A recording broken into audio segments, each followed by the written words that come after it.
এই গভীর রাতে পুরো মদিনা ঘুমিয়ে, কিন্তু একজন মানুষ ঘুমান না। তিনি খলিফা। তিনি হজরত ওমর ইবনে খাত্তাব রাদিয়াল্লাহু আনহু।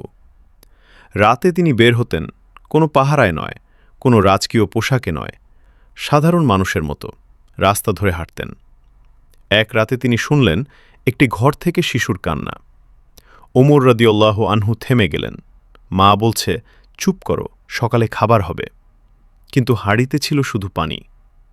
ওমর রাদিয়াল্লাহু আনহু কাঁদলেন, বললেন, হে আল্লাহ, এই শিশুর ক্ষুধার দায় যদি আমার উপর হয়, আমি কি উত্তর দেব? তিনি নিজ কাঁধে খাবার তুলে নিলেন। কেউ বলল, আমি নিয়ে যাই? ওমর রাদিয়াল্লাহু আনহু বললেন, কিয়ামতের দিন কি তুমি আমার বোঝা নেবে? খাবার রান্না হল। শিশুর কান্না থামল। ওমর রাদিয়াল্লাহু আনহু দূর থেকে দেখলেন, হেসে বললেন, আজ আমি শান্ত। এই ছিল ইসলামের শাসন, যেখানে শাসক ভয় পেত আল্লাহকে। যে শাসক রাতে মানুষের খোঁজ নেয়, আল্লাহ দিনে তার হেফাজত করেন।